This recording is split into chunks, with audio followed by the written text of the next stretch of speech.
Support for this podcast comes from Frito-Lay in the 2023 Snack Bracket Championship. The Frito-Lay Snack-It Challenge is underway, and fans are voting on their favorite snacks to crown champion. We're talking about prime-time matchups between the best 64 snacks in the land. Will Ruffles Ridges reign supreme?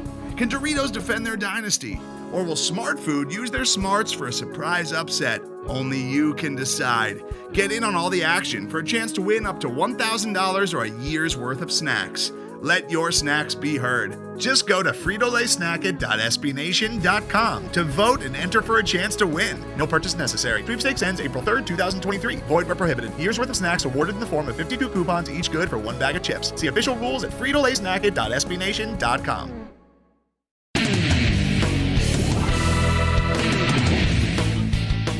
Welcome to the Black and Gold Banneret Podcast. Jeff Sharon and Eric Lopez with you here on this Wednesday in May 27th. And we've got a special UCF Rewind with you here with there have been a lot of duos in UCF sports history, from in various different sports, but maybe no duo in any UCF sport was better than the pitching duo of Justin Pope and Jason Arnold of UCF Baseball. They finished their respective careers in 2001, and both spent some time in the pros, but together they were really a formidable 1-2 punch for UCF Baseball. Eric Lopez, these two guys were...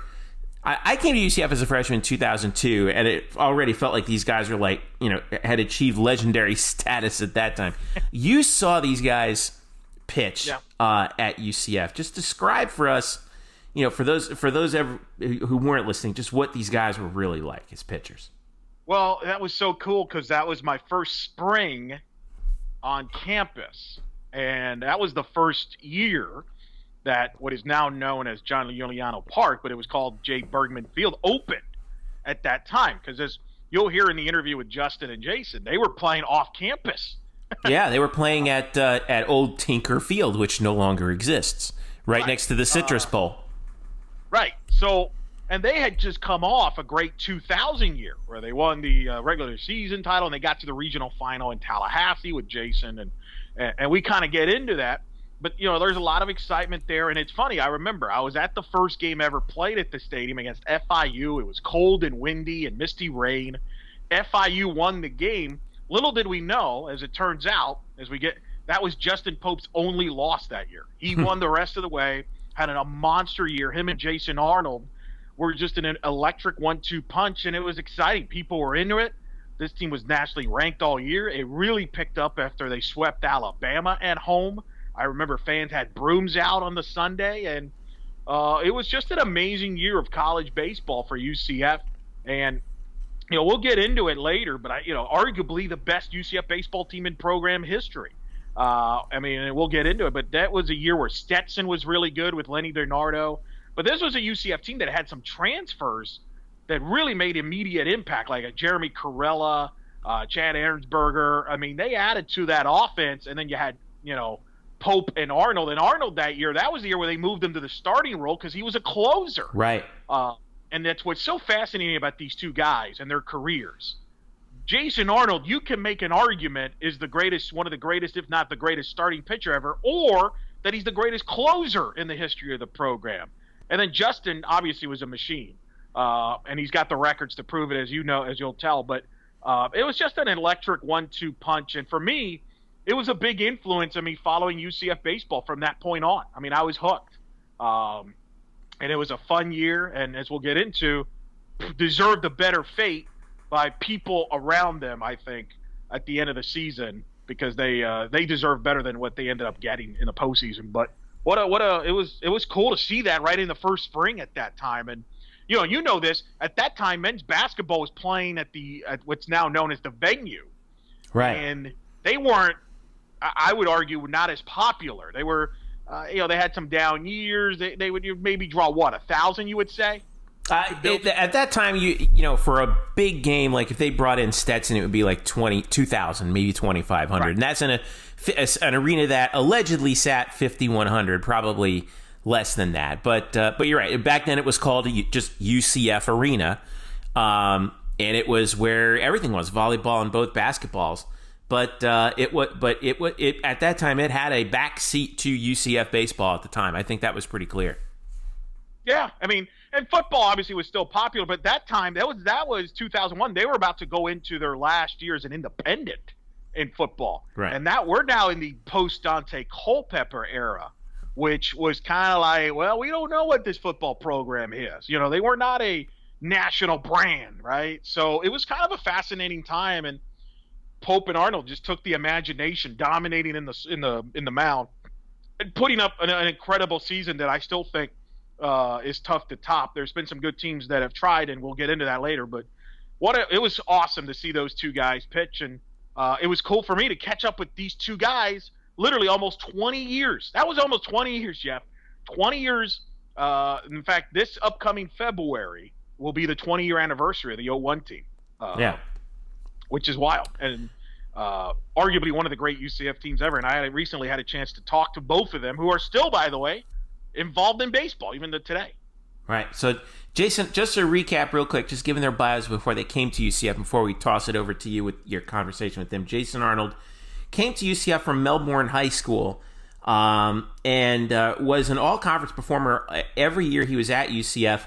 As a closer his first 3 years, and then he got thrown in as a starter. His senior year in 2001, he goes 14-3 with a 1.97 ERA, 150 strikeouts in 119 innings, and was and again all conference, and was drafted by the New York Yankees in the second round. He had been drafted by the Cardinals in the 16th round the year before. Decided to stay at UCF, moved to the starting pitcher role, and then had that amazing year and was drafted by the Yankees.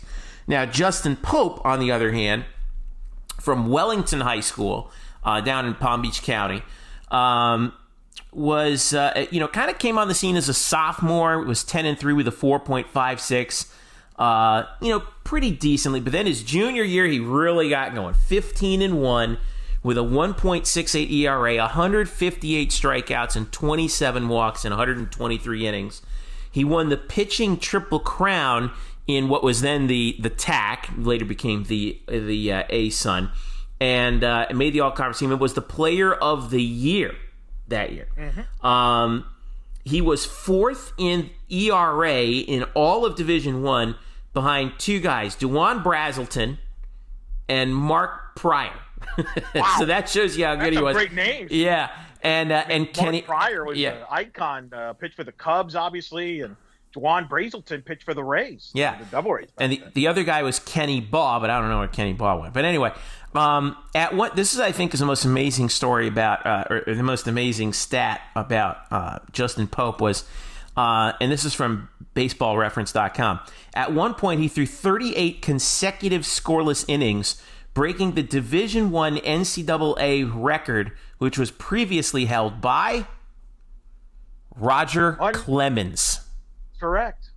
Rocket Man at Texas. Yeah, that's pretty good company. That's anytime you beat out a record that was held by Roger Clemens at any level of baseball, you're pretty good. So without further ado, Eric, well, actually, let me allow you the honors. You put this thing together. You got these two guys together in one shot, which I think is a remarkable achievement in and of itself, given how busy they are, even with the pandemic as it is. But yeah, here without further ado, Eric. Yeah, it's my honor to say we recently had a chance to catch up with two of the greats, two Hall of Famers, UCF Athletic Hall of Famers, Justin Pope and Jason Arnold, here on the Black and Gold Banneret Podcast.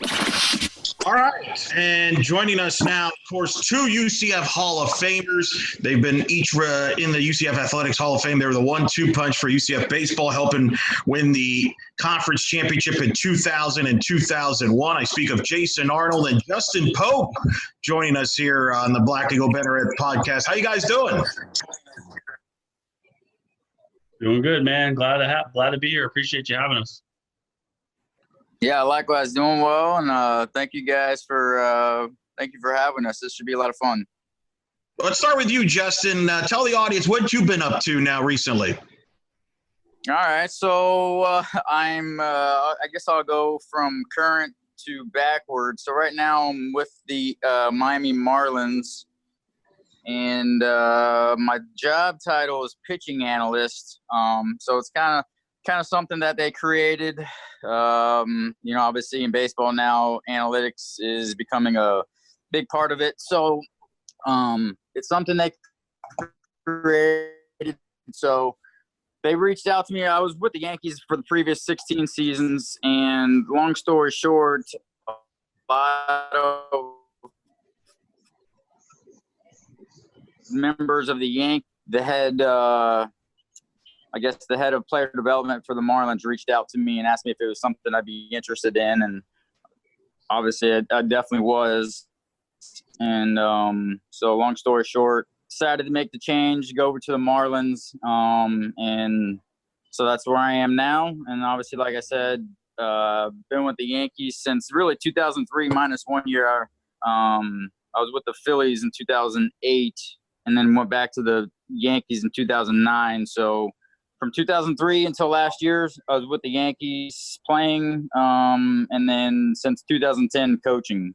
And that's kind of in a nutshell where I am right now. That's pretty cool. I mean, Jason, you've been obviously coaching in baseball as well, and tell us how that's been going since the last time we spoke. Yeah, it's going good. Just finished sort of our second year at Eastern Florida. Right at the halfway point there. Junior college over here in Melbourne, in my hometown where I grew up. Coached at some Division I schools and some high school coaching, and being back home, being back in the college game is great. I love college baseball, and getting to do it kind of from your hometown with a lot of friends and family nearby is really special. My kids are, of age where they really love baseball, my boys in particular, so they're at the field with me a lot, and it's a really neat setup for me and for our family for sure. Do you guys remember, and I'll start with you, Jason, do you remember the first time you met Justin, when you met each other? I mean, Jason, obviously you came to UCF in 98. Justin, you came in 99, I believe. Do you guys remember when you guys met each other the first time there, whether it be before practice or whenever? I remember, for sure. I remember too. Yeah, it was right away in the fall. I had been there for a year already, and had a good freshman year, and what I remember about it was the weight room, and immediately they put him in the weight room in my group. It was like, all right, this is the next guy. You guys better get used to each other. You're gonna work out together. And I remember he was a two-way guy when he got there, so he was a middle infielder, pitcher, switch hitter, and I was like, who is this guy? And but we hit it off pretty easily and pretty quick. We were fast friends pretty early on there. Justin, what stood out when you met Jason? So I remember, Jason, you remember we played on Team Florida together, remember? Mm-hmm. In Oklahoma? Yep. I can't remember what year it was. It was, what year was that? It was after my senior year, after your junior year. Yeah, so that's the first time that I remember meeting you. Meeting you like on the first day. We'll talk about college. Just remembering having a great freshman year.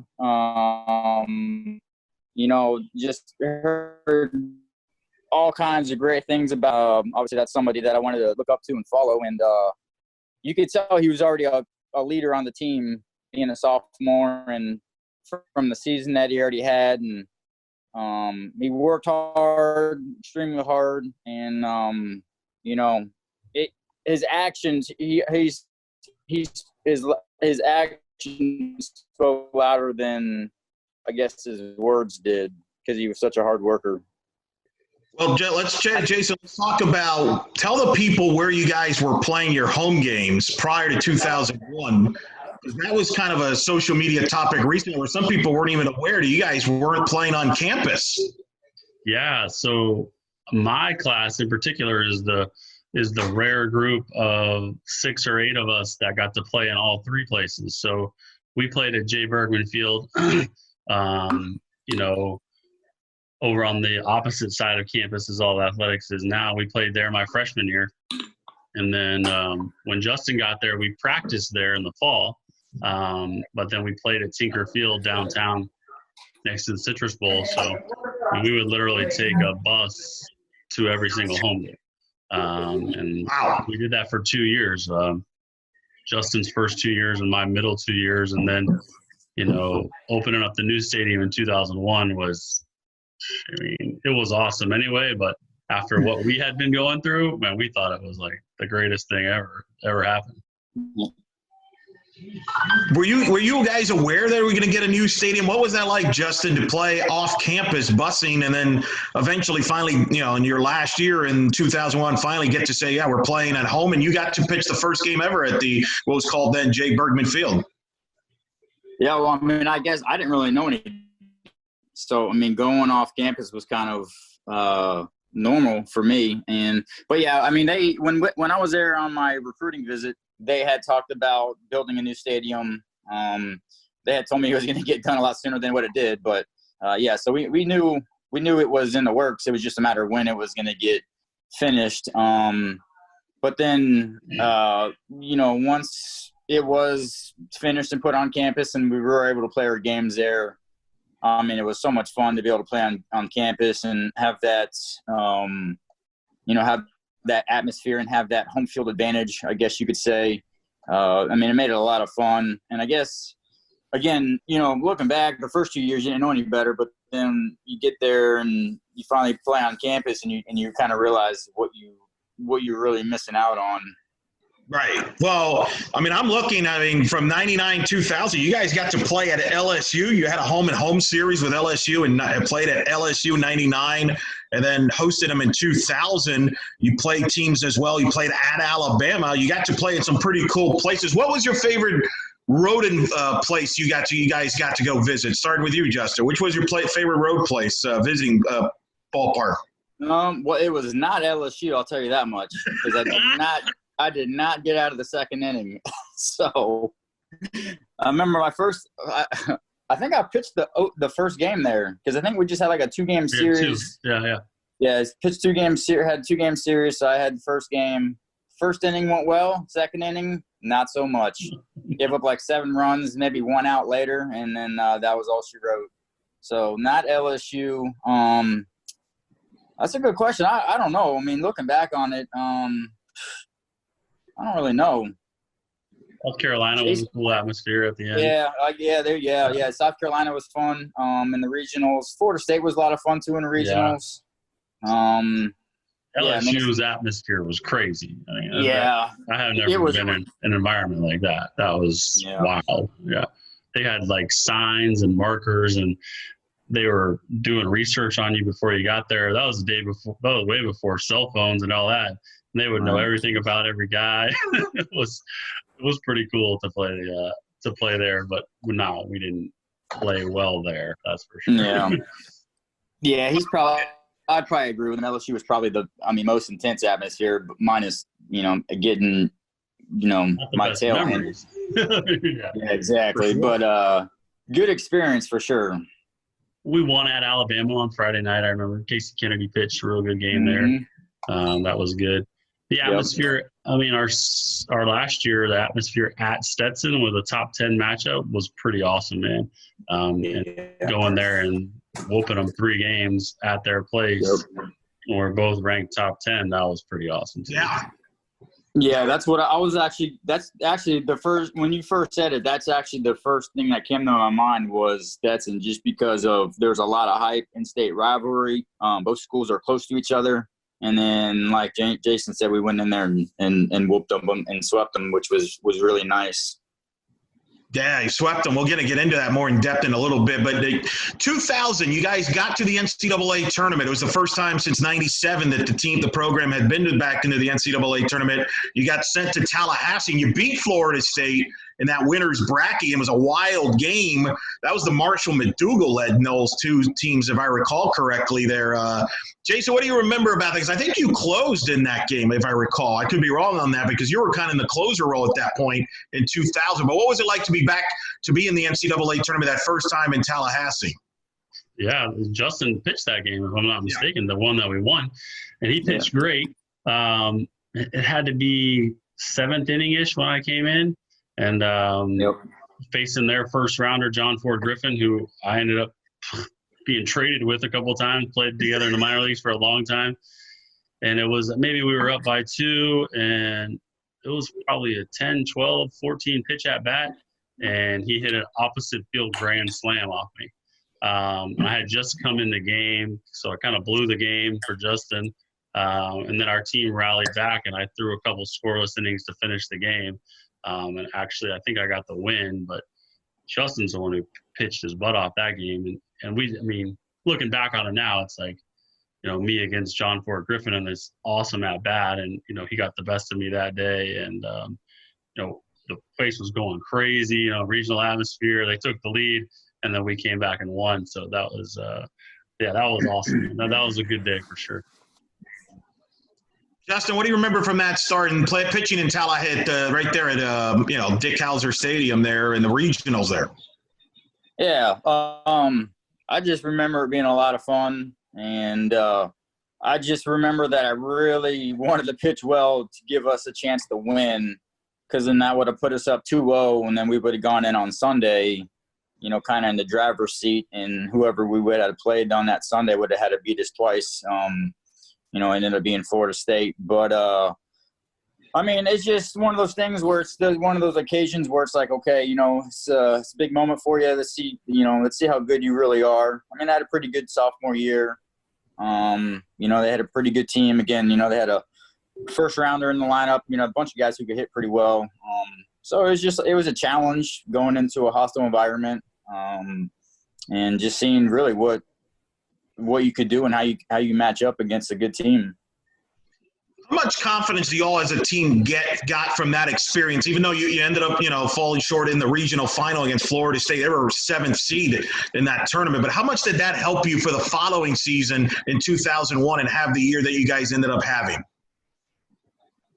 Yeah, I think it helped us a lot going into their place on the road and, not just hanging in them, but beating them a game and made us understand that, all this hard work that we've been putting in and, winning our conference, and we could compete on the national level. And the amount of confidence that the team played with our last year, I've never been on a team like that.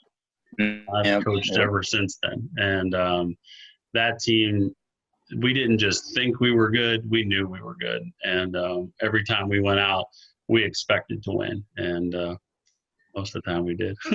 Yeah. Mm-hmm. You did. Yeah. That's that. Did you feel the same way, Justin? Going into that 2001 year?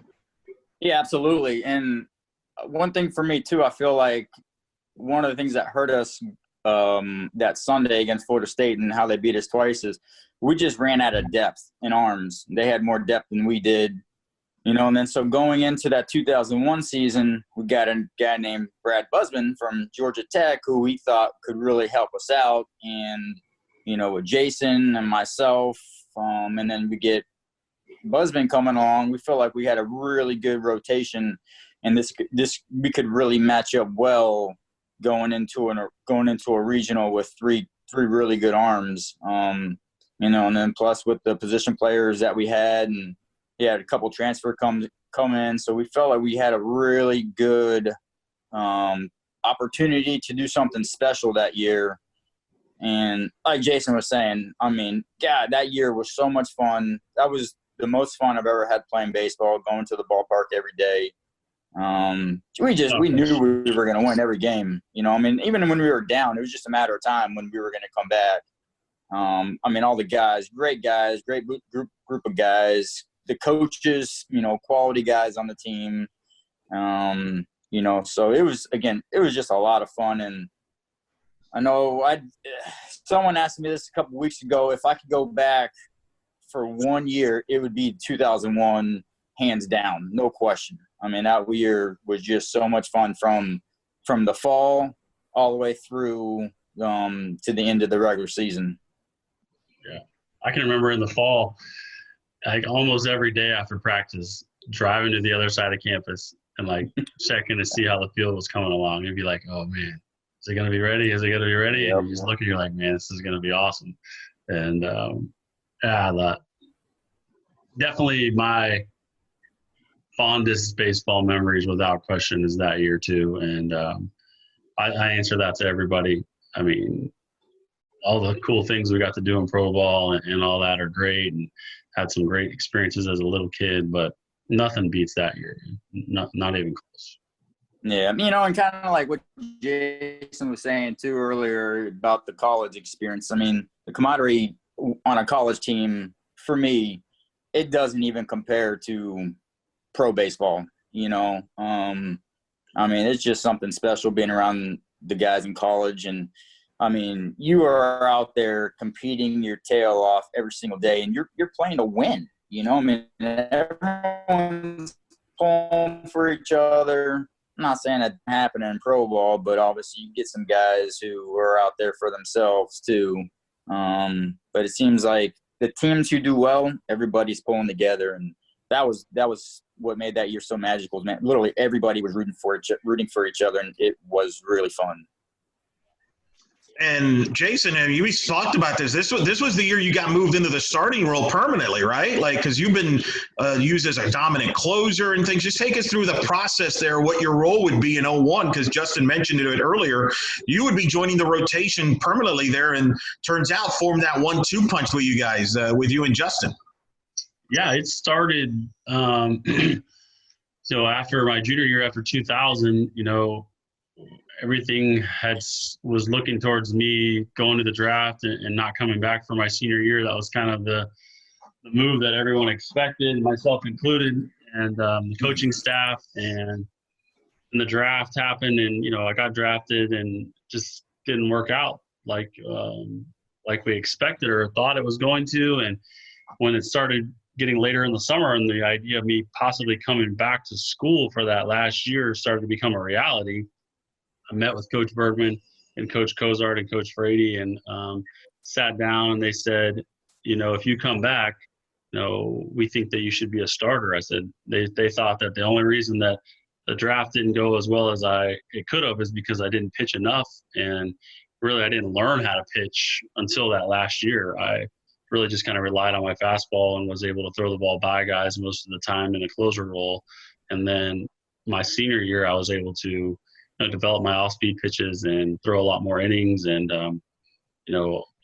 they thought, and I agree, that was my best opportunity personally, but then it also was certainly what was best for the team too, it seemed like. So I loved closing, if I'm being honest. That was the role that I preferred between all the roles I ever had in pro ball and in college and everything. The adrenaline of that role is unmatched, but if it wasn't for Justin and me and him getting to pitch together on the weekends, and a lot of times we pitched on the same day, which people don't realize, we would have double headers in conference, and me and him would pitch on the same day.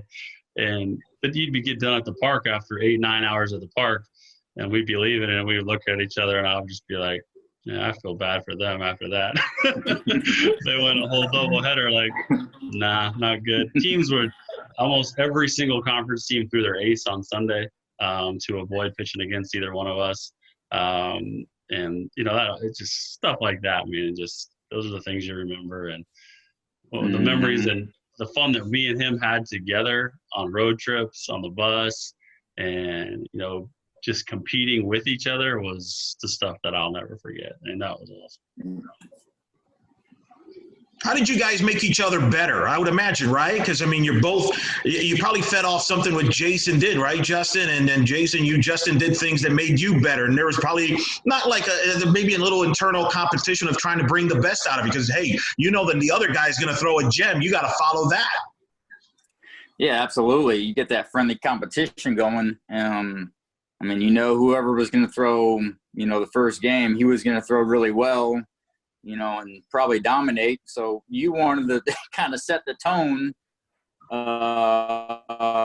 for the next guy and try to put yourself in a situation where you pitch just as well as he did, if not better.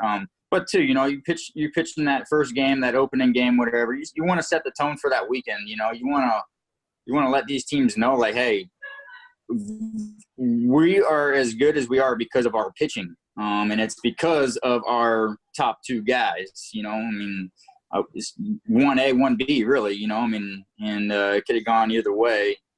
But he just wanted to set the tone. And then, you know, the guy coming in behind whoever got that opening day, our opening game of the series, you know, he just picked up right where the other guy left off and buried the team, you know. I mean, just put him in a hole and gave him no chance to win. And then they have to go into Sunday and just feel defeated, and then our offense would take over and crush them. So, but yeah, I mean, you know, we're both competitive guys. You know, we worked extremely hard in between our starts. We wanted to get better. You know, we wanted to get drafted too. I'm not going to lie. I'm not going to hide that either. You know, I mean, I know Jason probably had a chip on her shoulder. What happened the year?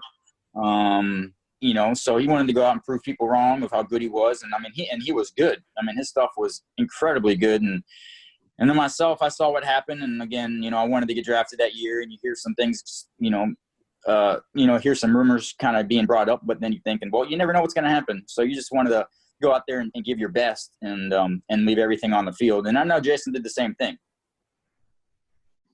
Yeah. I mean, Justin pitched the first game of every weekend, and it was awesome for me because of his preparation. The way he prepared between starts was something that I needed to learn better, not having started in a long time, and something that wasn't as natural for me as it was for him. And to watch him prepare and dominate, I mean, he lost on opening day, and that was it, the whole season. Imagine that. I mean, that's like half of a year. He didn't lose, again, the rest of his career.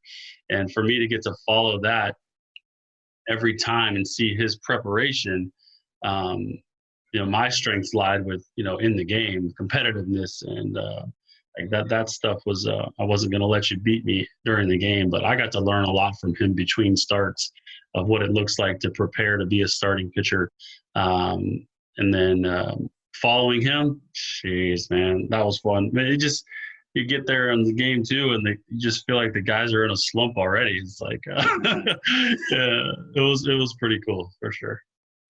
Yeah. Talk about the offense you guys have brought up. Talk about some of the players that you had not only defensively behind you, but and as well as catching, but offensively, because that was a stacked team. Jeremy Corella at shortstop stands out.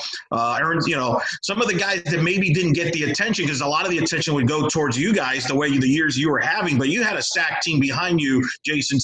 Talk about the guys behind you and some of the guys that, for those that maybe didn't get a chance to see your team play. Yeah. And all you have to do is pull up a UCF media guide online and check out the offensive numbers from the 2001 season because they're unbelievable. Chad Ernsberger, you know, transferred from Ohio State. And like you said, Jeremy Corella transferred from Northwestern. Jeremy Frost had a big year, and Mike Myers in the outfield.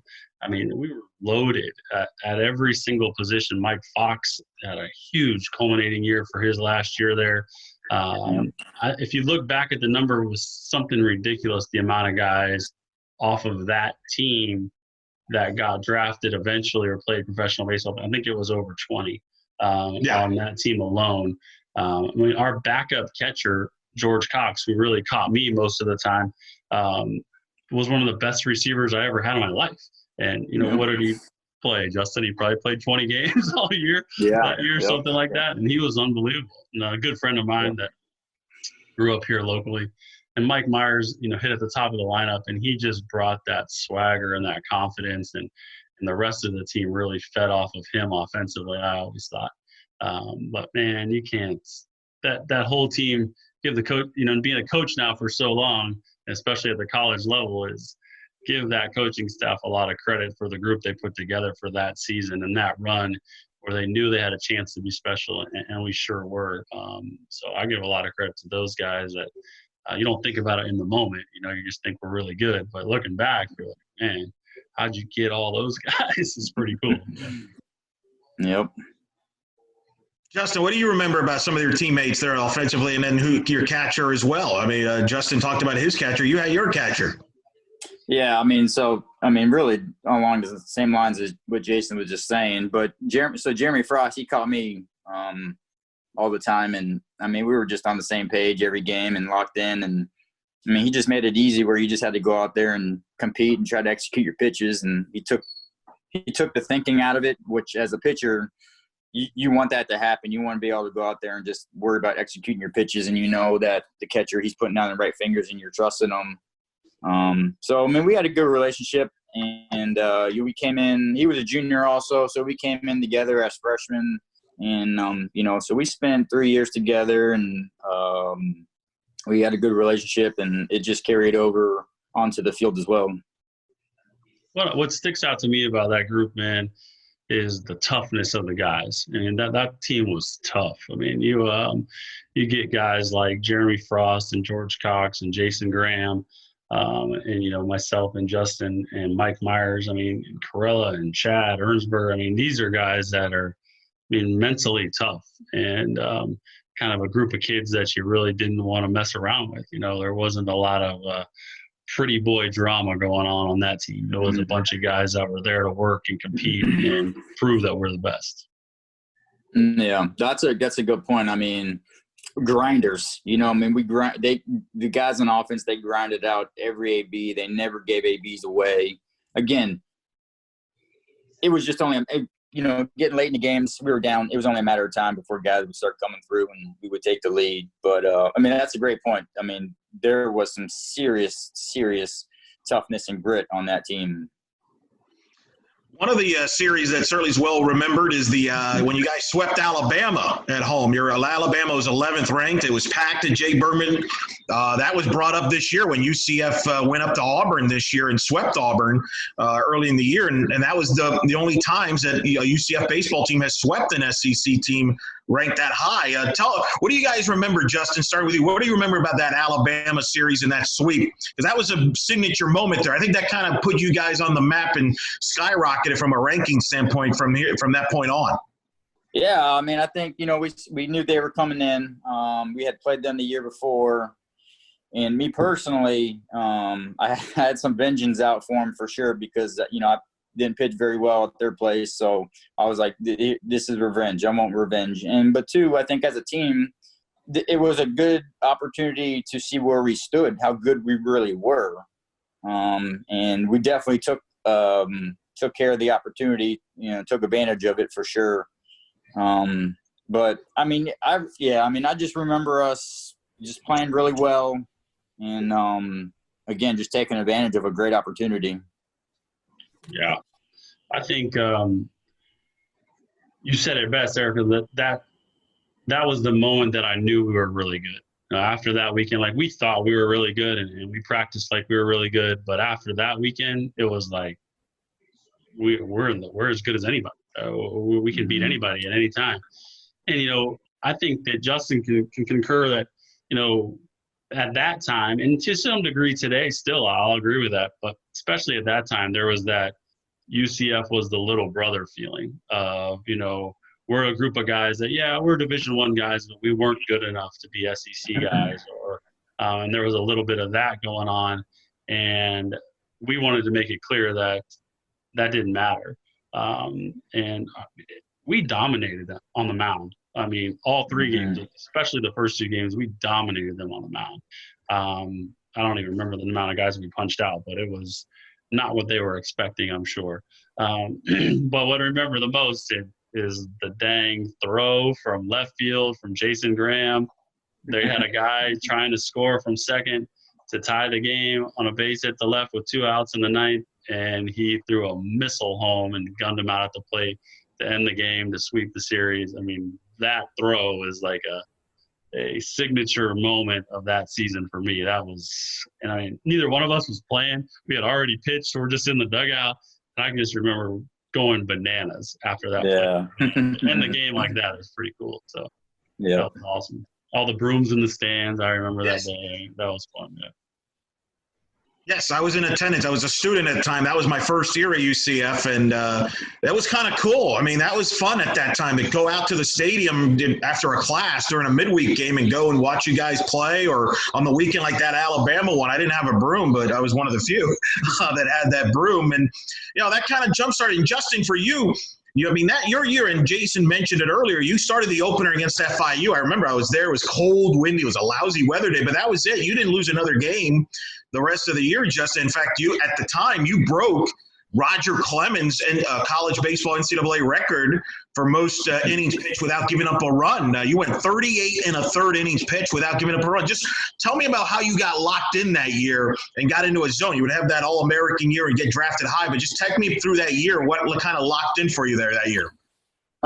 Yeah. I mean, you hit the nail on the head. Locked in for sure. I don't even know if I can describe it, to be honest with you. I mean, it was just one of the things where everything clicked. I mean, my body, my arm, my mind, everything felt so good every game, maybe minus the first game because it was so cold and I wanted to do so well. And I remember in the fall, I went the entire fall without walking a hitter. And same thing, spring leading up to the first game when we had to have inter squads, I went the whole spring without walking a hitter. What do I do the very first hitter of the game of the season? I walked him. So I was pissed. I hated walking guys. I did not want to give in. And two, the first game, man, it was just one of those things where I think I put too much pressure on myself and I wanted to do so much. And I wanted to go out there and you wanted to punch out everybody and you wanted to open up the stadium in a grand style and, get a win and start your junior season off on a high note. And I didn't. And, but kind of going back to what Jason was saying is my preparation. I mean, probably my preparation and my routine is everything to me. I mean, in between starts, I felt like I worked my tail off, busted my butt in the weight room, got my running in, my bullpen, my side work, I feel like were quality. And I felt like, I mean, I think both of us, I felt like I was on a mission that year and I really wanted to do well. And again, you're going into the season and you have these expectations for yourself and you hear these grumblings of what could happen at the end of the season. So I just wanted to capitalize on that stuff and do the best that I could. And I'm such a competitor. I wanted to go out there and do the best I could. Obviously not only for myself, but for my team also, and give our team a chance to win. But it just seemed like everything was clicking every game. And I always felt well. But again, I contributed to the work I put in between outings, in between starts. And Jason, like you mentioned, you were following Justin almost every game. You had to follow that, and you did. You almost matched him. I mean, your numbers are eerily similar. I mean, as I look back, Justin, your ERA was 1.68. Jason, you were 1.97. Justin, you had 158 strikeouts in 123 innings. Jason, you had 150 in 118 innings. Neither one of you walked many people. Jason, your whip was under 1, was 0.96. What was that like? I mean, clearly you guys are feeding off each other, but you're following Justin at that point where he's just on a roll and throwing zeros and you got to follow that. It was awesome. Make no question. There's no debate about it. He made me good that year. Like, he was a huge part of my success that season. With all of his success, man, I didn't want to get left behind. That's how I felt. I was like, man, I got to keep up with this guy. And I'm telling you, there's days, I don't know how many, I'll have to look back at it. I think I had maybe 17 starts. Probably 6 or 8 of them at least were on doubleheader days, maybe half of them. And the doubleheader days, those were the best, man. Usually the hitter has the advantage of the doubleheader day because the more pitching you see, you feel better by the end of the day. But I would go see a team in the middle of their lineups 0 for 3 with 2 punch outs and a weak ground ball. You're like, they're already demoralized by the time that I get out there.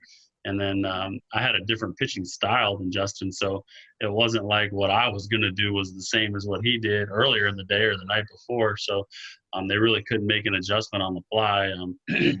But it was pitching after him was a blast, man. It made the first game of the series a lot of fun for us, for me to watch, and then I could learn a lot about guys and how they tried to approach hitting off of him and what they were going to maybe do against me.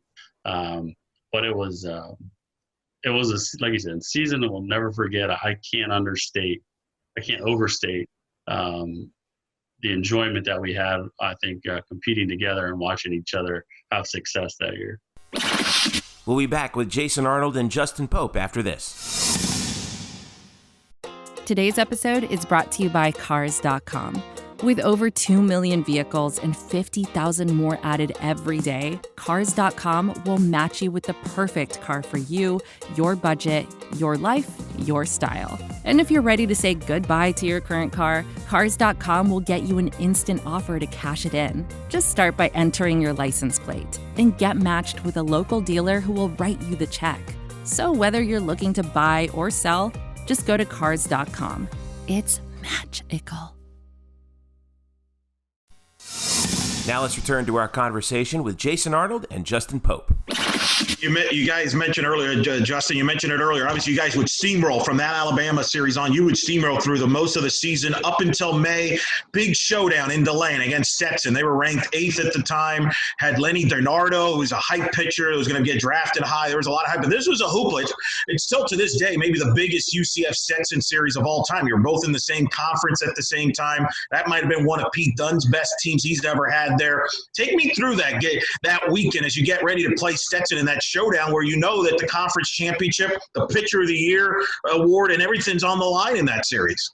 Yeah, again, pitching that Friday night game, you just wanted to go out there and, set the tone for the weekend and show these guys, like, we're serious. We're a good team. You guys aren't going to, you guys better become ready to play because we mean business. And so I just remember being a lot of hype for that game just because of Donardo, who was obviously a great pitcher. And up until that point, he was having had a great career, but he was having a great season up until that point. So again, it's one of those things where it's like, okay, challenge yourself, see how good you really are. You're facing a good team, facing a good pitcher. You think you're good, but show it. How good are you? And then at the same time, you want to go out there and, again, put your team in a good situation to get a win, but then also set the tone for the weekend. And you did. I mean, I'm looking at the scores here. You crushed them 12-5 in that first game of that series. So offense just exploded there on May 5th, and then you beat them 7-3 and 9-8 on the doubleheader on the 6th. Jason, talk about that. How big was it to sweep Stetson, and then your bullpen, right? Because your bullpen comes into play in these games too, there, Jason. Because you would know about it being a closer yourself, and your bullpen closing the door. Because Stetson was desperate to get some wins at home there, and they were able to shut the door to complete the sweep. Yeah, well, that was I can remember leading up to that series, towards the end of the year, I'm betting that we didn't even have a midweek game that week. Was a lot of hype in the newspaper, and even on the news. I think we did an interview. Me and Justin did an interview with one of the local news stations, and there was a lot of local hype for that series. Maybe it was just the way that me and Justin prepared with that chip on our shoulder, but it just felt like they thought they were better than us. And whether they actually felt that or not, I think we told ourselves that anyway. And we kind of felt like we had a statement, to make. And Justin goes out there and dominates, and the offense really carried us the whole weekend. And we pitched well. Yeah. It was ridiculous that weekend. Yeah. But to your point about the bullpen, yeah, we had a lot of good arms on that team. That were kind of unknowns going into the year and really stepped up. Zach Sutton turned into kind of our ace relief guy at the end of the games. And Von Sturtzbach pitched a lot of big innings for us. We had Paul Lebrano, who was a freshman, that was his only year at UCF, but he pitched some good games for us.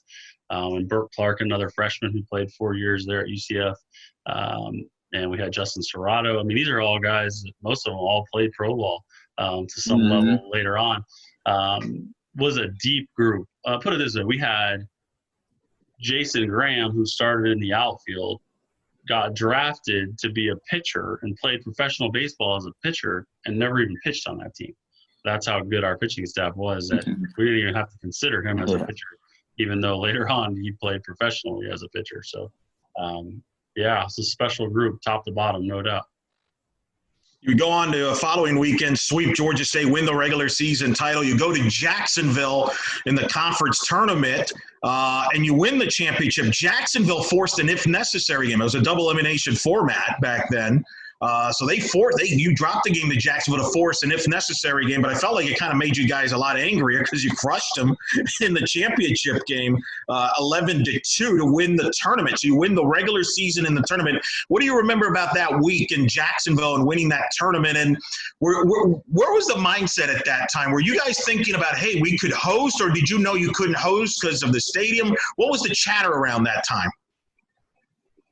Yeah, I think there was definitely chatter about us hosting. And it's funny you mentioned that because I was just talking, it was during the season, I was talking to one of my players about that experience at the conference tournament. And we won Justin's game, and then we won my game, and then we lost, like you said, to get to the if necessary game. And all I remember about that was after we lost, it was like we were so mad that we had to stay for another game. There was no doubt that we were going to win that game. It was just like, really? Like, you really think that you're going to beat us? We got to play another game. I can just remember that mentality of I wasn't nervous at all. Like, we were not going to win. And we went out there and smoked them that last game. Yeah, I don't think that the reality of us not being able to host was conveyed to us until after the fact.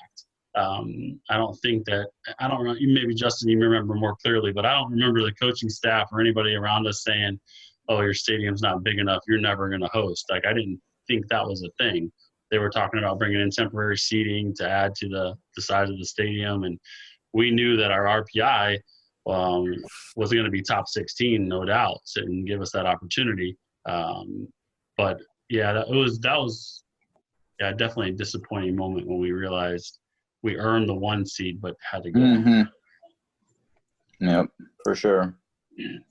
Justin, what do you remember from that week in Jacksonville, winning that tournament, winning the regular season and the tournament title, and kind of, hey, we're going to host, are we not going to host, and finding out you weren't going to host? So, real quick with the tournament, do you have the line score of the game I pitched in front of you, by any chance? Let's see. I have the results of the tournament games. South Carolina? No, of the conference tournament. Oh, conference tournament. So, anyways, just from what I remember for that conference tournament, it's kind of on a selfish note. Is I think I was taken out in the 6th inning or something like that, middle of the 6th, and one of the coaches came up to me. He wasn't our pitching coach. Wasn't the head coach either. I don't want to say his name, but he came up and was like. At the time, he was like, yeah, you're getting tired out there. You weren't pitching really well. I'm like, I struck out 11 dudes, man. What are you talking about? So then he came up to me after the game, and he goes, I didn't realize you had 11 strikeouts in 5 innings, whatever. I'm like, whatever. So that's what I remember about that conference tournament, about the game I pitched. But, kind of along the same lines as Jason, we were playing for a 1 seed, and hoping to host. Because, again, we heard some rumblings about it. And then, when we got the word that we weren't hosting, we got fired up, and then we were a 1 seed going to South Carolina.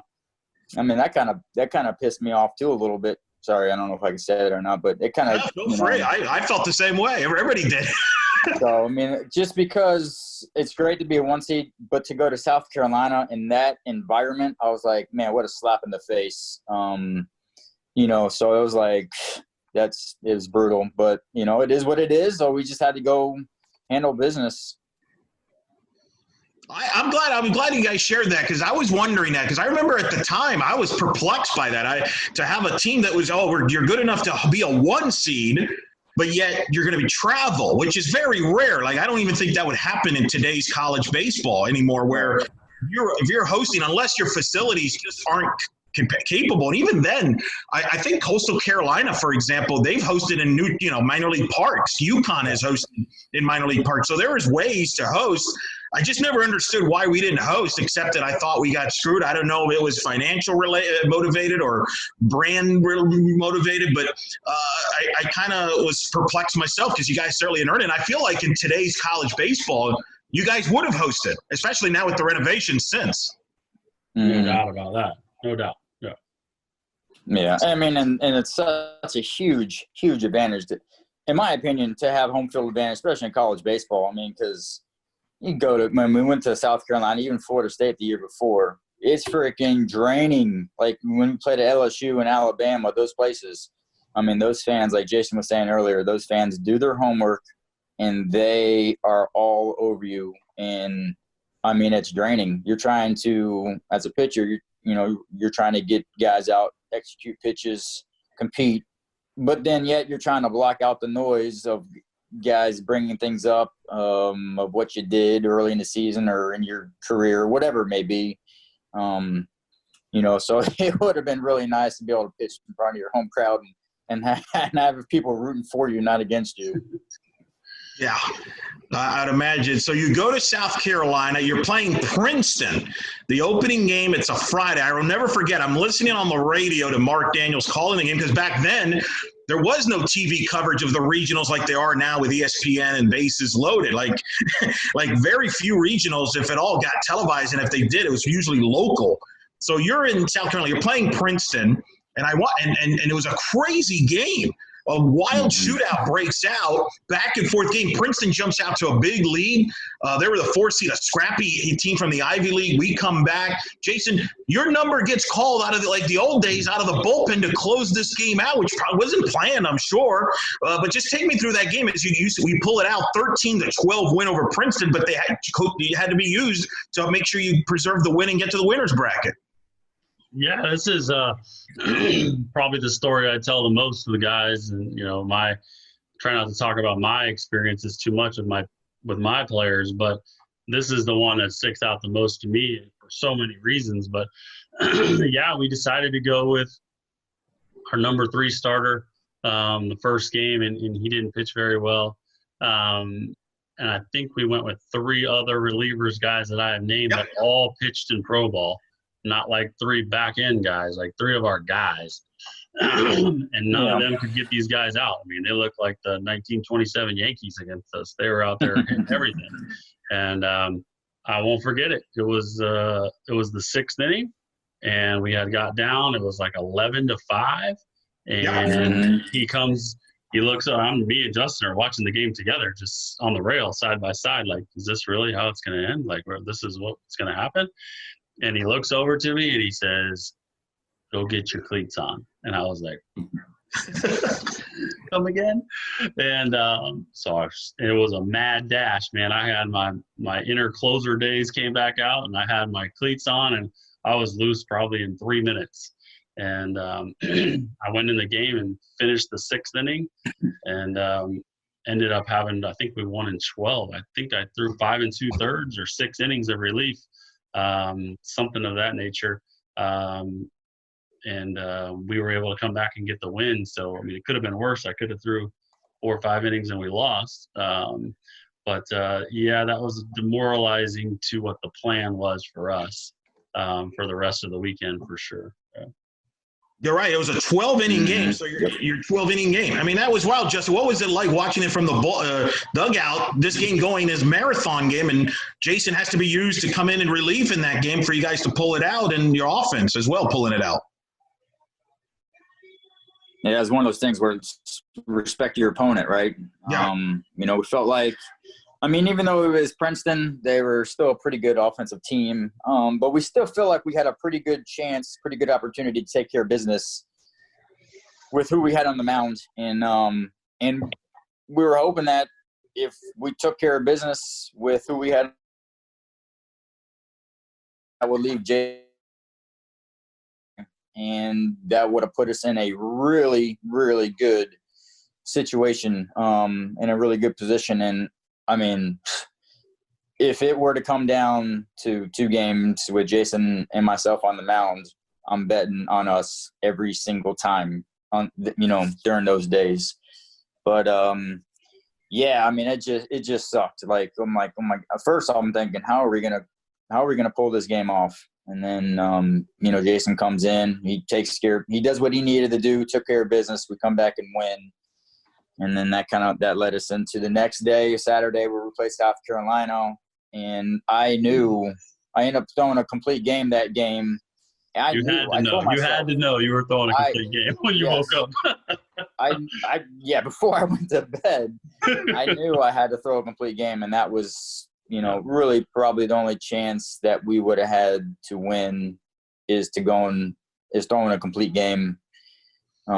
Which it happened, I mean, I ended up throwing a complete game. I think I threw like 149 pitches or something like that. But as a competitor, you want the ball. I mean, as a starter, you want to throw the first pitch and you want to throw that last pitch. Especially, I remember in that environment. I mean, it was so hostile. Again, as a competitor, you want to beat those guys and silence that crowd. But yeah, I mean, it was just like, okay, how are we going to find a way to pull it off this weekend and move on? Well, and arguably, Justin, it's one of the most memorable performances of all time. Because I mean, I've spoken to Mark Daniels about it. I wrote about this about a couple of years ago when I did a story on some of the greatest UCF individual performances, and I had interviewed Mark about it. And I asked him like, what baseball performances stand out to you? And he brought up your game against South Carolina because of the situation there was in. He mentioned that game at UCF's batter's box on the on-deck circle, the hitters were getting thrown with pennies and batteries from the South Carolina fans. The environment was insane. And he said that you battled and that you knew you weren't going to come out because of what happened the day before, because everybody basically got used in the game. Yep. And he said there was never a thought of going to the bullpen, and he threw a big pitch after big pitch as UCF held on to win that game. He said it's one of the best performances any UCF baseball player he has seen in all his years of broadcasting baseball. He said, Pope, your performance and pitch count cannot be forgotten considering the stakes of the game, the crowd, and the moment. He said it was incredible. I mean, what was that like in that environment? I mean, you're up against it. They're a tremendous team, as we would find out later. South Carolina would go all the way to the national championship series that year, and you're playing at their park. It's packed. SEC crowd. Mark described it. People are throwing stuff at the hitters, and you're able to overcome that and get maybe one of your signature wins of your career. Yeah, so leading up to that game, I mean, I was pretty much sick to my stomach because I knew what I had to do. And I don't mean to be selfish or anything like that. I mean, I could not eat breakfast. Pretty much warming up when I was in the dugout getting ready to go out. I mean, I'm like, I'm about to throw up. So you go out there, you throw that first pitch, and then your nerves kind of calm down, and then at that point, it's just about competing. But yeah, I mean, that's really kind of what Mark said. I mean, that's really humbling what he said. I mean, that's really, really nice. But again, as a competitor, you're just going out there and competing your tail off and hoping that what you do is good enough to give your team a chance to win. Because, again, I knew what happened the day before. We didn't have much. We didn't have anything in our bullpen. And we knew we needed everything moving forward. And if we were lucky enough to win that game, chances are we probably were going to play South Carolina again. And the last thing we wanted was a repeat of the year before against Florida State. And, so, again, I just battled. I tried to make every pitch like the game counted on it. And luckily I was able to, throw a complete game, and we were fortunate enough to come out on top. You get to that regional final. And for those that may not be aware, by the way, it's worth noting, back then the aluminum bats were like out of control. It's not like it is now where the bats are so controlled, and yet you guys are dominating these hitters who are playing with basically aluminum bats where, like, you could throw the perfect pitch and they could still hit it out of the park. Not only that, you mentioned Florida State the year before, but even South Carolina, I've heard from people that it's like a bandbox, right? It's an offensive-friendly one, right, Jason? Because the next day, the two games did turn into a shootout. The first game in particular, South Carolina won. You started the second game. You pitched well, but I've always maintained that had we not had to use you on Friday, we would have won on Sunday because you would have been fresher. Did Friday take its toll on you in that Sunday game when you pitched? Yeah, without a question. I mean, I think I threw about 80 pitches on Friday, and to throw 80 pitches in 1 day rest and then to pitch again another 6 innings, like that wouldn't even be done nowadays. Like, guys get tired for doing that kind of stuff. That's not even a consideration now. And I'll go on record saying that when we were in that last game, we lost a close one, the first one on Sunday, and, we pitched everything we had left. And we went into the visitors' locker room between games, and we're having sandwiches. And everyone's super quiet because nobody knows who on earth can pitch. Like, it was pretty everyone was pretty certain that I couldn't even throw. And nobody knew what was going to happen. And I can see the coaching staff wrestling with the idea of who's going to start. And I just go over to him and said, I'm starting. I go, what do you mean who's going to start? Like, I'm the guy. Like, give me the ball and I'm going to start. And that pitching performance that day for me, well, I think I gave up a couple runs over 5 or 6 innings. It wasn't my best performance, but the adrenaline of the early part of the game, I want to say, I think I struck out 7 or 8 out of the first 9 guys. Mm-hmm. And then, when fatigue started to set in, they got a couple hits and scored a couple runs, and it was a much lower scoring game. But I want, and I think I speak for Justin as well, that the last outing of my career and the last outing of his career, like, that's how we want to be remembered. Like, that's what I want people to remember about what we did and what we were able to accomplish at UCF was the gutsy performance that he gave when he knew no one else was coming behind him. And then the performance on Sunday to say, I don't have much left, but I'm still the guy for you. I mean, those are the things that I'm the most proud of at my time at UCF. And I hope that UCF fans or people that know us realize that last outing that we had, and we gave everything we had to that school. The draft was that next week. Everything was on the line for our careers personally. Him throwing 149 pitches was not the smartest professional move. I can tell you that right now. Me throwing 80 pitches and having 1 day rest and doing it again the next day, those are not smart moves for our health and our career. But we didn't even think about that. Like, that wasn't even a consideration for us. It was, we loved UCF, and we wanted to win for our school and for those guys in the locker room and our coaching staff. And I can tell you right now, knowing all the science and everything I know today about pitching, and if I was back in that situation again with the draft coming that next couple of days, I would do it all again. No question about it. I would do the same exact thing. Hopefully, 100%. Yeah. Well, yeah, and again, it's worth pointing out, and that regional really was stacked. I mean, Princeton hit everybody in that regional. It wasn't just us. I mean, they beat Citadel, who was the 3 seed, 11-6. And I remember they pushed South Carolina to the limit. You almost had to play Princeton, which would have worked out probably better. But Princeton pushed them. It was an 11-7 game. I mean, you could argue that was a stacked regional. That Princeton was probably better than a 4 seed. They probably were seeded a 4 seed. Oh, well, they're an Ivy League team, but they probably, if with the research today, would have probably been better than a 4 seed. And South Carolina was really good. They would go on to lose in the supers to Stanford, who ended up losing to Miami for the national title. And I think you guys would have beaten Stanford in the supers. In a weird way, I think the super regional format, and even today's format, where you didn't have to play double headers, you could have, the way the baseball regionals are set up today, where you actually have a day off or play each day. You don't play 2 games in a winter on a regional final. You would play one on Sunday, then one Monday. Would have helped you guys today. I think you guys would have been set up perfectly in today's day and age to go that deeper run than it was back then with the setup.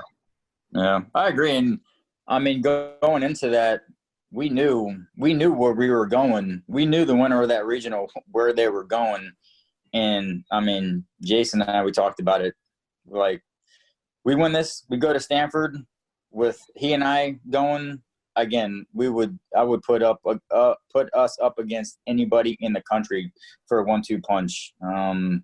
With the confidence that we had and with the confidence that our team had playing behind us, and then kind of going back to Jason's point too, when he came in, when he started the second game. I mean, talk about, not that I didn't already have the utmost respect for him, but you want to talk about gaining respect from your peers from throwing what he did on Friday and then coming back on Sunday And from what I remember is he started that game off, and I'm like, holy cow, we have a chance.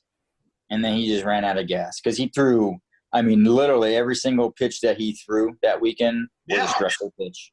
Every pitch he threw was a stressful pitch, from the first pitch he threw against Princeton to the last pitch he threw against South Carolina on that Sunday. But, he's right, too. We loved UCF. Loved it. Still love it. And, that's a great point of your last game being remembered that way and putting everything on the line. And like he said, I would do it all over again. I would do 200 pitches if I had to. As a competitor, I'm not going to back down from anything from anybody at any time. Will it hurt me in the future? Who knows? It may have. I don't know. But at the time, as a competitor, you're going to give everything you have and leave everything you have on the field. Yeah, no question about it. And it was amazing. On that South Carolina team, a lot of them came back the next year. And that was the team that I was referring to earlier that played for the national title the year after that. So, you ran into some great teams back then. And, I know, it was tremendous. What was it like? A couple more questions. What was it like playing for Coach Bergman? And talk about the coaching staff that Coach Bergman had back then and kind of help you guys get there and then kind of play at your high level there, Justin. Starting with you, talk about the coaching staff. Yeah, it was good. Like I was saying earlier, just not only the whole team was fun to be around, but it was the coaching staff also. Coach Bergman, he knew when to keep things light and play around, but then he knew when to get serious. And then having Coach Craig Cozart as a pitching coach, that guy is amazing. We love that guy. And for me, you have a good coach, good coaches, good leadership when you don't want to fail, because you don't want to let them down. And for me, that was how Coach Bergman and Coach Cozart were, is I did not want to let those guys down. Because, we built such a good relationship with them. And, they knew – again, they knew what to do on a daily basis. They knew when to play around, when to be serious, kind of when to put your arm around you. And, Coach Bergman, so I think it was after my second game I pitched of the season, he brought me into the office and was like, hey, listen, just relax. Just do your thing.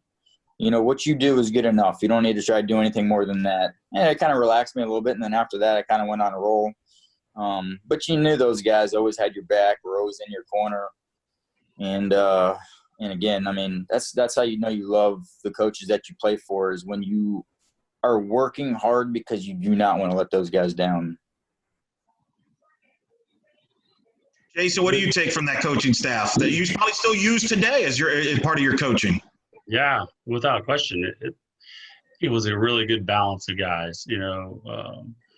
Coach Bergman was the consummate manager and leader and overseer of the program, and always did a great job of in-game management, I felt like. And like Justin said, he always knew when to keep it light, and we needed that, and he always knew when to kick us in the butt because we needed that. And then Coach Frady,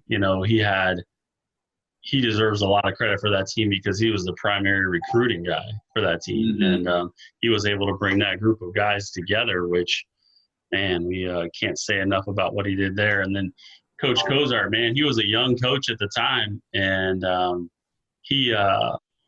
what he did with that pitching staff for us and then for years later, I was reading something today about coaching and made me think of him. And he coached with passion and he coached with fire and he had the knowledge that he needed and all that. But he coached with love, and that's what it's really all about. And he is still – he's probably my biggest mentor in my life today still. We talk about every week or two, all kinds of different stuff. And he is just a remarkable man. And when you are that, the coaching kind of takes care of itself. And I feel blessed to have been part of that, learn from those guys. And then Coach Wolf was our volunteer coach that year. And, I see him now. He coaches some professional baseball, but he helps out at Seminole State. So I've got to see him the last couple of years, and we reminisce about the 2001 team every time we see each other. And it's just that portion of your life in that 1 year kind of memory capsule that you really never will forget ever. Justin said in the beginning, he's like, I'm not sure how much I remember. And it's funny to hear now we start talking about it, how much you actually remember. Yeah. It's like it's imprinted on you. That was a special, special year. I was just trying to set myself up for not failing for the questions. Parachuting me. Yeah. It's my Friday night guy. But yeah, Pretty smart. Yeah. I want to kind of piggyback that too a little bit. Yeah, I mean, I know I didn't mention Coach Frady, but I mean, obviously Coach Frady was instrumental in our careers and bringing us there. And again, like Jason was saying, putting together a team that gave us a really good chance and really good opportunity to do something special there. And I mean, one thing that I do really feel bad about is not going farther for Coach Bergman, because I mean, God, this guy, I mean, he's got such a good heart, and it's tough knowing the opportunity that we had and the potential that we had, and not taking advantage of it, because that was a great opportunity for us to do something really special for that man. And it's just unfortunate. I mean, but obviously in sports it happens. But hopefully one day that school can move on and get past that and do something special.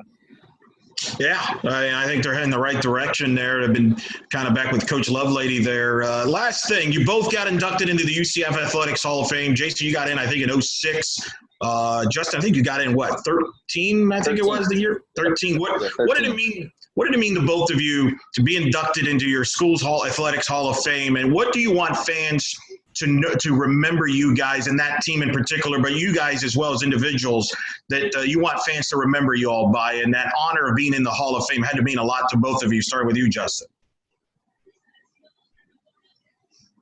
Yeah, I mean, obviously, anytime you can get honored for what you have done on the field, I mean, it's pretty special. It's kind of hard to explain, really. I mean, it's such a good feeling, and knowing that for me, I mean, I'm so big on hard work, and I feel like all the hard work that I put in really paid off. And for how much we love that school, and to be tied to that school for the rest of our lives. I mean, we're going to be long gone, and our name is still going to be up in that school. I can't even tell you how much that means to me. I'm sure to Jason also. But it's such a huge honor to be in a Hall of Fame. I mean, I can't even describe or explain it. And then do you have a second question also? Yeah, just what do you want fans to remember you by that didn't consider? What do you want people when they think Justin Pope? What do you want them to think about?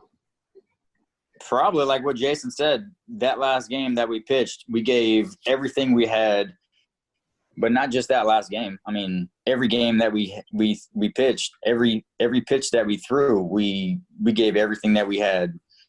And not even in the games. I mean, in between starts, it could be on a Wednesday in the middle of the season, and we're doing what we're doing to help put us in a good position, in a good situation to help the team win. So, I mean, not only for what we were doing in the game, but the work we were putting in between starts. And now we gave everything we had. I mean, literally, we gave everything we had until that last pitch against both of us against South Carolina. Okay, so what do you recall being inducted in the Hall of Fame, and how you want people to remember you? That's you play as long as me and Justin were blessed to be able to play. You naturally kind of acquire a lot of neat awards and accomplishments over your time playing, and it's really not even close. Being inducted to the UCF Hall of Fame is the biggest and best honor that I've ever received anywhere. And the thing I'm most proudest of for my athletics career and performance is being inducted into the Hall of Fame. Was super neat to be there. Justin was there the night that I got inducted, and the coaching staff was there. And just, I was young at the time, getting inducted pretty early. I knew the magnitude of it. My brother was a student at UCF at the time, and now my two other brothers have also went to UCF. Just to think about the family legacy that started by me deciding to go to UCF. Now our whole family is UCF. I met my wife at UCF. It's almost emotional, to think about that place. And, thanks to Coach Lovelady for getting us back involved and the alumni getting back involved. And I felt closer to that school and program the last 3 years than I have in the 10 years prior to that. And getting to go back, 5, 6, 8, 10 times a year now. And we just became UCF season ticket holders for football. And I had a birthday a couple of days ago, and my wife got me a big old flagpole and set up. We had a huge UCF flag flying in front of our house now. I mean, my kids are UCF through and through. There's just, at the moment, they're like, there's no way I'm going anywhere else. Like, the other schools don't even exist. It's horns down everywhere in our house. I mean, everything we do, I mean, the school has, you said how they remember me by, I don't know, just being a competitor, probably doing whatever it is that the team asked of me, and never giving in ever at any time. But what the school has given me and given my family is far greater than what I was able to give that school. I mean, it's a place that I'll always love, and it has a special place for me for sure. Yep. Well, that's pretty good. That's pretty good. And Greg Lovelady, of course, has brought a lot of you guys back, which has been awesome. I know he's excited about that, and I'm excited to get a chance to talk to you guys and talk about memory lane here a little bit. Because, like I said, I was a student at that time, and that was when I got hooked on UCF baseball. And I'm not alone. I know there was a lot of people that went to the stadium there that first year and watched you guys play, and I think you guys gained a lot of fans for the program that still come to games today now at John Giuliano Park. So a lot of people owe you guys a thank you as well for what you guys did for the program and for the school as well, and the great memories you guys have brought us. So I really appreciate you guys sharing some of the great stories from your time here at UCF, because I think a lot of people certainly appreciate that. And I know, Jason, you still believe that's the best team that baseball program has had to this point. Well, proof's in the pudding, yeah. I don't think it's really I don't know what Justin said when he went and talked to the team, but when I talked to the team this fall, my message to them was, hey, yeah, I'm proud to have been part of that team, and I really do believe we're the best team to ever play there, but I'm getting kind of tired of saying that. Like, I'm ready for some team to step up and be better than us. Not sure when that'll happen, but I feel pretty confident that day is coming. They had a heck of a team this year. It's disappointing they didn't get to see how that ended up playing out. But I think so, man. And of course, I wouldn't say I'm unbiased, but you win 51 games, you're doing something right. Yeah. Justin, you talk trash to Greg Lovelady about that. Hey, we had the best team. Go ahead and try to top us there a little bit there, or you kind of shy away from that because Greg might bring up the fact he won the national title that year at Miami in 2001. Only because they didn't play us, right? Yeah, that's right. That's right. He knows what was going to happen if he brought that up with, Jason and I coming at him. But no, I mean, I didn't really bring that up too much. I just kind of said the same thing of just taking pride in being at UCF and knowing what was before you, and just time to build this thing, and move forward and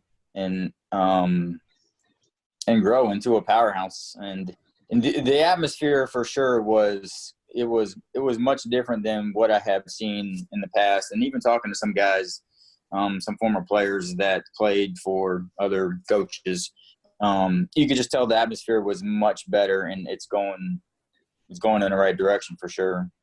Yeah. I'll echo that, and to say the neatest thing about going, I've spoken to the team a couple of times now, and the neatest thing for me is after I speak to the team, man, I just turned 41. These guys are in their primes at 20, 21 years old. Who is this guy? They probably don't look at UCF record books. Maybe some of them do. They may have heard my name or Justin's name, but they don't really know us.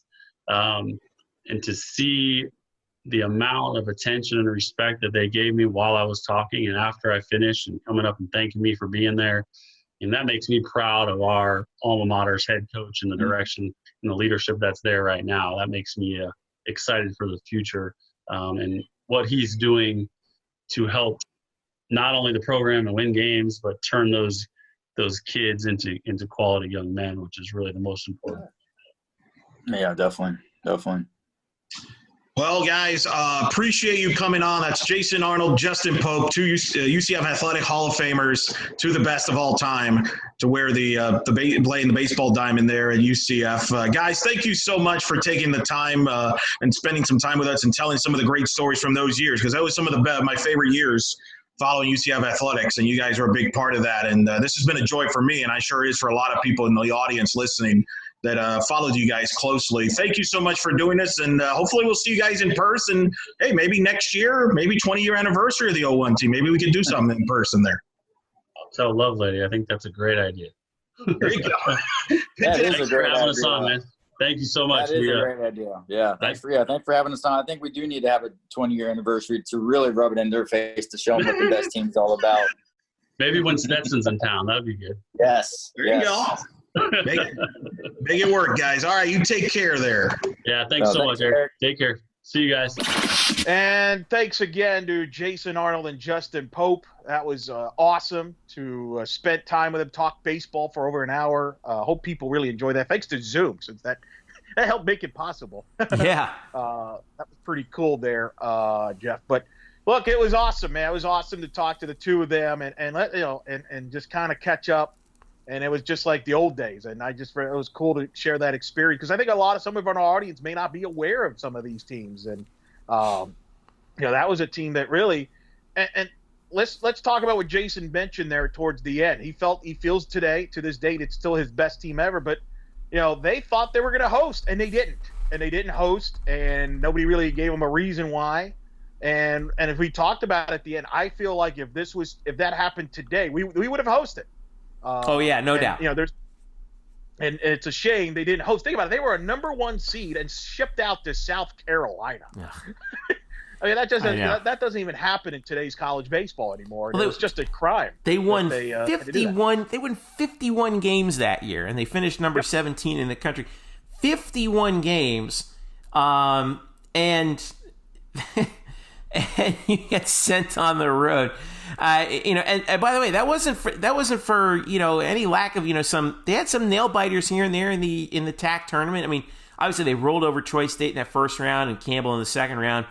FAU took them to extras in the third round, but they beat them 6-5, and then they actually lost that first game with Jacksonville in the finals, but then came back and knocked them out 11-2.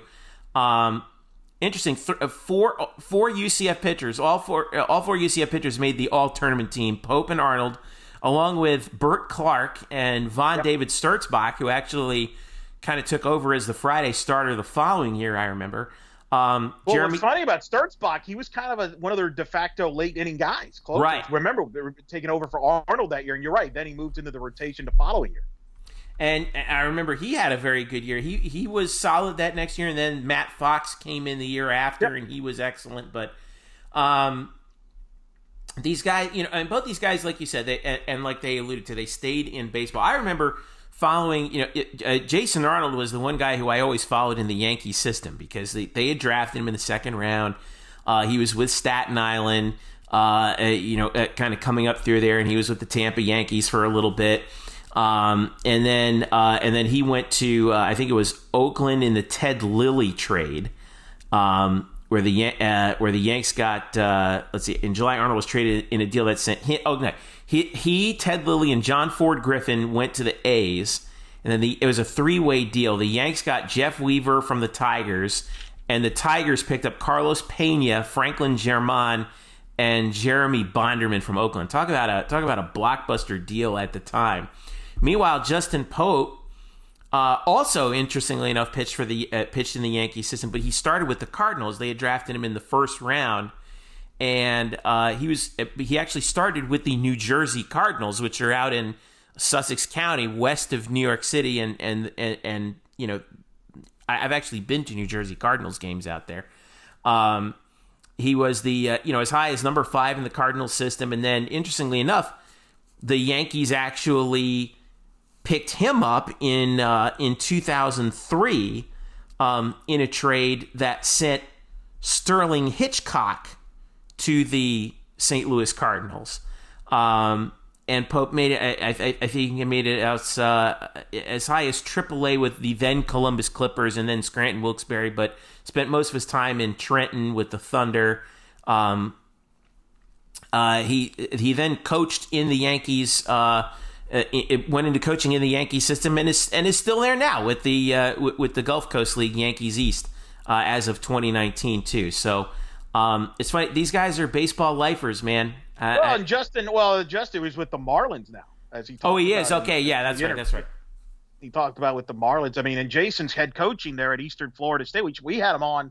What was it, about a year ago? About a year ago. Yep.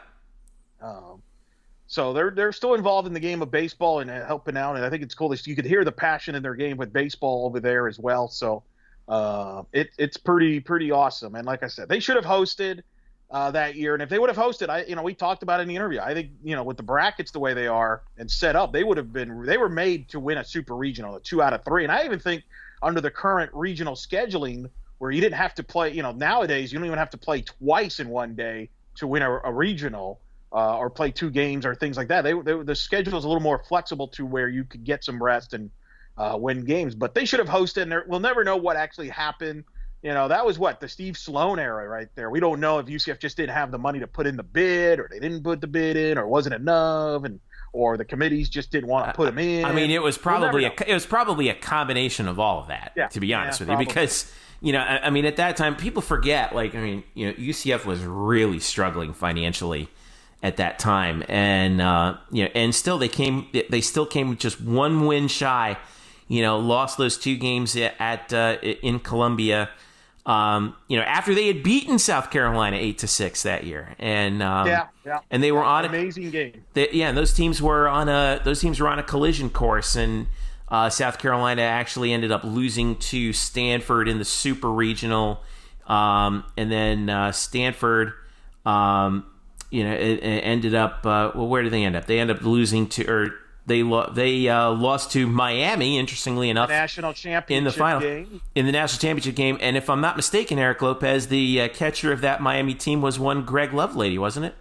Yes, he was. We don't know if they still trash talk about that or not when they get together as Justin and Jason. They're obviously come as alumni and things like that. But that was some year. But there'll always be a what if. What if UCF would have hosted? And things like that, but they had a heck of a team, and I would say, Jeff, arguably Jason Arnold. He said this last year when we had him on, and he repeated it again this year. He feels still it's the best UCF baseball team ever, and I did some research about that, and he's got a point. He's got a case here, right? So I think the argument could be made if you look at the history of UCF baseball. Probably the 4 teams, okay, that will probably be brought up. And I want to apologize to teams prior to 2000, all right? Because I went back and looked up some of the advanced numbers and RPI stuff that didn't exist back then. It really didn't start existing until 99, 2000. So since 2000, we'll just go with that. The 4 teams that are probably get brought up is 2001, 2014, which had Drew Butera, by the way, right, as the catcher, with Matt Fox and Kyle Bono, and D. Brown, who's a UCF Athletic Hall of Famer. Not 2014. You mean, was it 2002 or 2004? 2004. 2004. Yeah. Okay. Yeah. 2004. That's what I meant to say.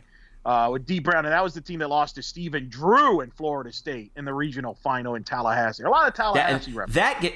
That team actually got further in the regional than the 01 team did, because they'd won 3 games in that regional, forced an elimination game with Florida State.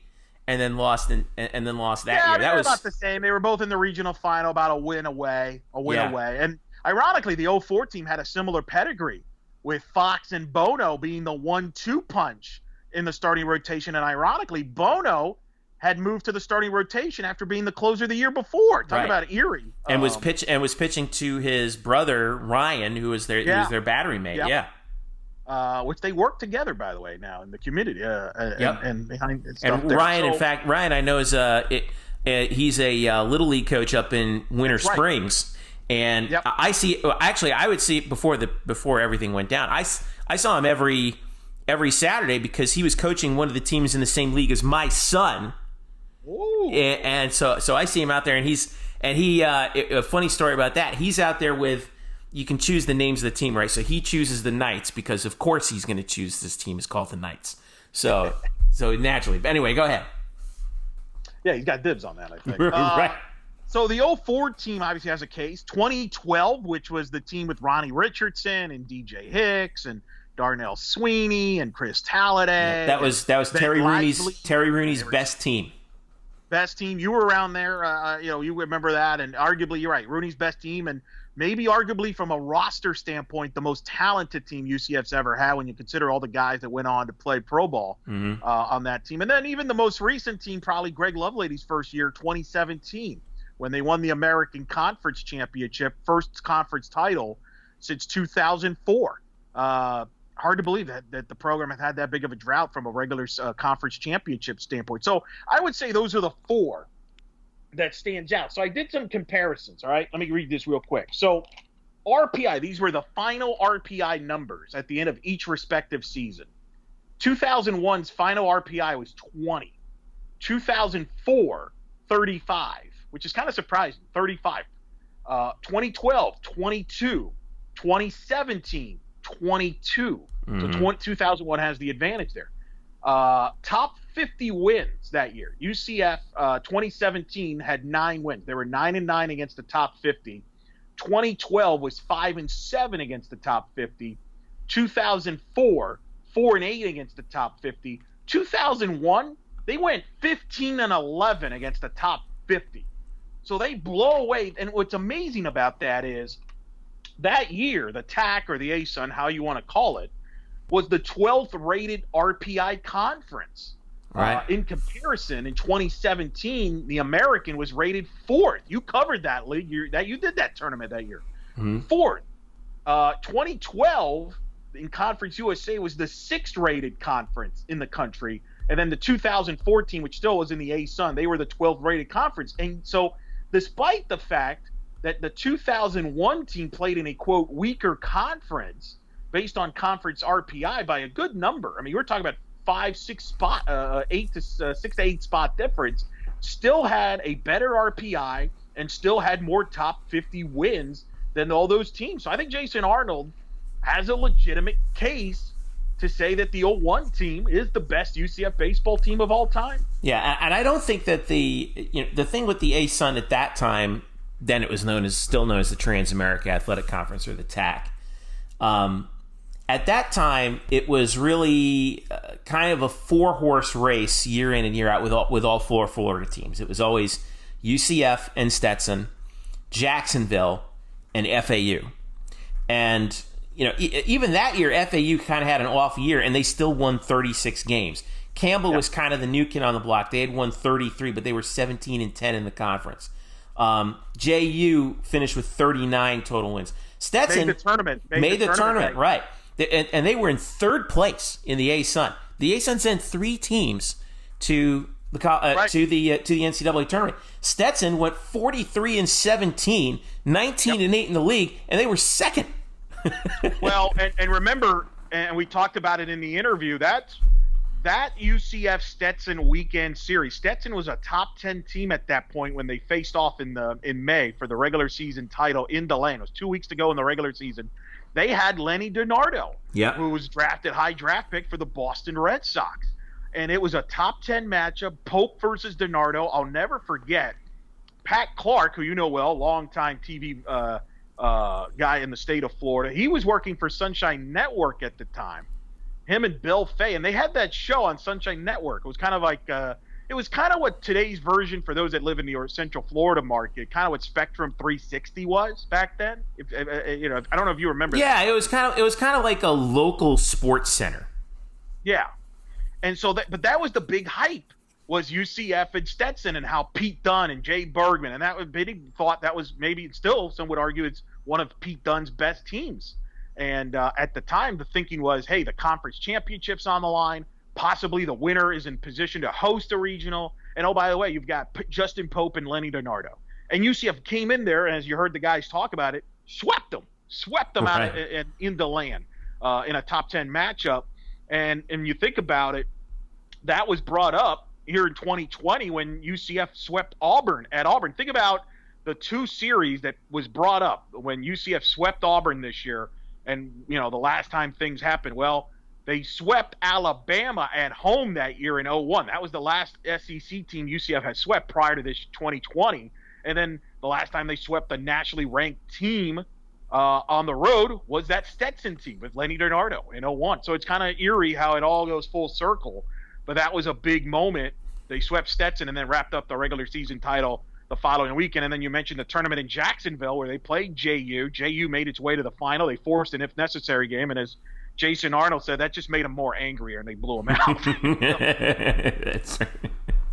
It's funny how that works out that way. Like, really, you're going to make us play twice? Okay, watch this.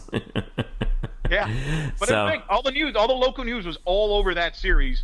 It was hyped like a Florida State type series would normally. And that was back when UCF Stetson would play on the weekends, not on midweeks like they do now. But that was special time. I mean, it was awesome. I mean, if you're and I was a college baseball guy at that point, that was you couldn't get help but get caught up to all that. It was unbelievable. It was fun. It was a fun time. It was a fun time to be a UCF baseball fan, and that I think that era, it's underrated how that era still echoes today in how passionate UCF baseball fans are about the program. Like, and it shows like how good they were. It still resonates today. It still resonates today with the program. Well, it's a great tradition. And I think credit to Greg, he's done a great job of getting the alumni back around in the mix, right? Yeah, he really has. Justin and Jason, they're around the program now. Justin spoke to them this past fall. Jason, when we've talked about numerous times, I mean, they're aware of it, and they're not alone in that. There's others. And they have alumni gatherings and things like that. And I think that's helped. And I think that's what – I think Greg sees a lot of stuff he sees in the tradition of UCF baseball in a lot of ways what he played at Miami. And they're great tradition.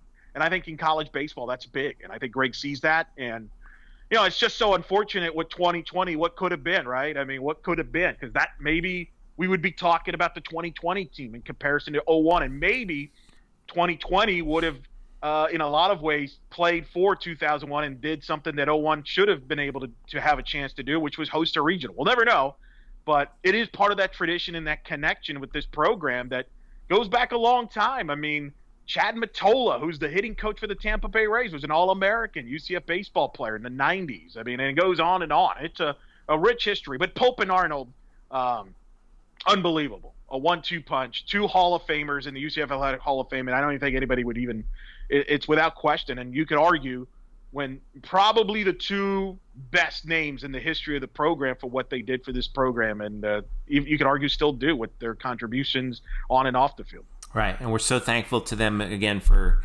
taking a trip down memory lane with us and reminding everyone of how good they were and what they established for UCF baseball. Real quick, Eric, you remember how people can follow them nowadays? Well, Pope is not on social media. He's staying away from that stuff. Okay, he's the smartest one out of all of us, to be honest with you. Yeah, but Jason, obviously, you can follow through Eastern State Florida on their Twitter. Obviously, follow him there, and I know he's on Facebook over there, but and things like that. So they kind of, you'll hear them from time to time. Believe me, they. What an honor! That was cool, man. I felt young again. I felt young doing that interview as we were just kind of catching up. I'm like, yeah, I remember that. I was a mark there. I mean. And that was back then too, where like there was not a lot of TV in those games, so I had to listen to a lot of them on the radio, like Mark Daniels and the regionals, and we talked about that. And we didn't. At the time we weren't streaming them either, right? I mean, no. You imagine that? Holy! I know that didn't come around until you and I showed up. Yep. We'll do it after that, around 08, 07, 08 range when the video came aboard. Well, even before then, like when we were working at student radio, you had Nightcast, and I was at WNSC, and we were doing games. There, and we were streaming them on Shoutcast, the games that Mark didn't do, and we were like, they capped our listenership to 200. We had to call them and ask them to remove the cap sometimes because we started maxing that out because that was the very beginning of internet radio streaming. So, but man, that was a fun time. So, all right, Eric, that's been. That was great, man. Thanks for getting that together, and thanks for pulling it all together. That was an absolute blast. Yeah, it was a lot of fun. Thanks to them for joining us and taking the time. and talking some UCF baseball. And hope everybody's enjoyed these UCF Rewind series episodes we've done. We've got a lot of them. Obviously, we've done that we did one with softball with 2015 Mackenzie Otis, Shelby Turnier, which is kind of the Pope and Arnold of softball version a few weeks back. And then we had Adam Amin, who broke down the USF football game. He's been in the headlines recently. Yes, he has.